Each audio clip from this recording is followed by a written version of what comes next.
What's up, Film Jammers? We're back with part 2 of our beginner's guide to filmmaking. Stick around for finding great locations, the actual filmmaking process, and post-production. Hit it!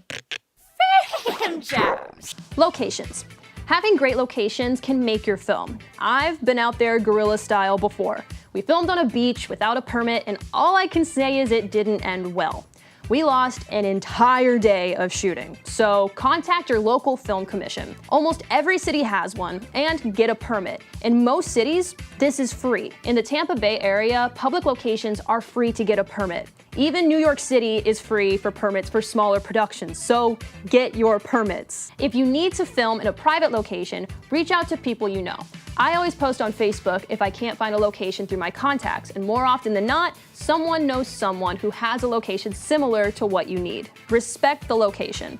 This is so important. If you want to be invited back, maybe for a few pickup shots you didn't foresee, treating your locations like gold goes a long way. If they're letting you film in their warehouse for free, make sure to clean up and make it look better than when you got there. They'll be a lot more willing to have you back. If you have a unique location you need, sometimes hitting the turf and just walking into places personally can go a long way. We needed a diner for a short film, and our producer walked in and had lunch, then asked if the manager had a minute of time.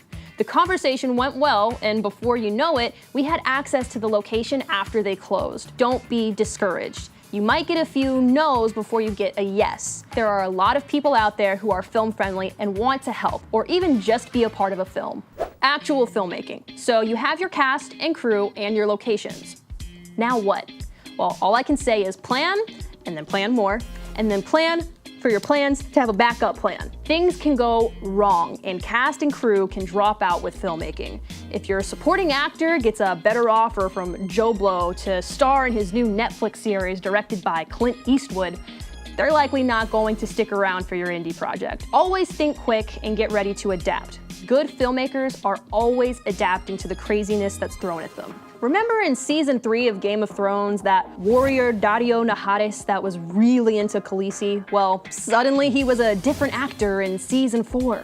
Yeah, he booked a lead role in the new Transporter film and said "see ya" to Game of Thrones. It happens to the best of us, so don't let it get you down. Adapt to the situation. Plan your shots out for your scenes and make a shot list, which is a list of all the shots you want to get for that day. If you want to get artsy and make some storyboards, they can be a big help, so when you're on set, you can focus on directing and less about which angles to choose. The more organized you are ahead of the shoot, the more you can just be creative on set and have fun. Coverage. When you're filming, get plenty of coverage of your scenes. You'll be glad you did when you get to the editing room. This means get that wide angle shot, get that medium shot, and get a bunch of close-ups. The more angles you have, the more options you will have for editing. Sometimes these extra angles can help cover up any continuity errors that might arise. Choose a camera for the job.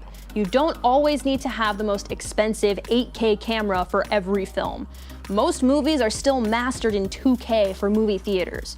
If you have a lot of handheld shots, you may want to opt for a smaller camera that allows your DP more mobility and freedom.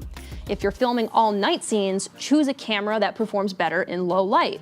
Don't choose gear based on hype. Pick the gear that works best for the project. And by the gods, no, your cousin Vincenzo can't hold the boom pole. Always have a good sound guy. Post-production. When you've completed filming, you still have a huge hurdle.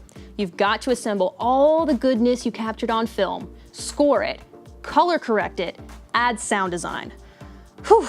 If you can start editing before you're done filming, I highly recommend that. You'll be able to see how the footage is piecing together, and if you need any inserts or pickup shots, you can get them before your actors move away, or become unavailable, or cut their hair.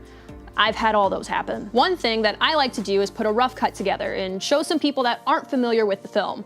See what some strangers think. They'll bring an outside perspective and may see things you didn't. I find this really helpful to make sure I'm communicating my story and characters properly. Another tip, use good sound design. A huge part of movie making is good sound. Using visceral sound effects and atmospheric sound to draw your viewers in is one thing that can elevate your movie making.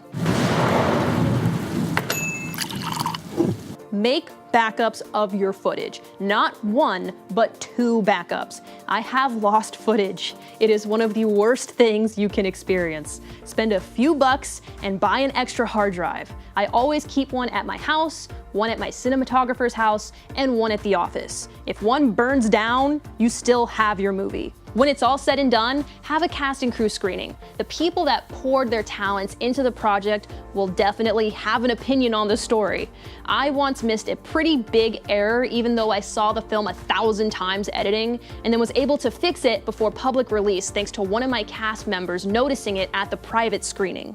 That about wraps it up for our beginner's guide to filmmaking. So remember, create a great team, trust your instincts, and be ready to adapt to the trials that will come your way. Good luck making your film. If this was helpful, let us know what other tips you'd like to see. This has been Tuesdays with Ash, and I'll see you next week.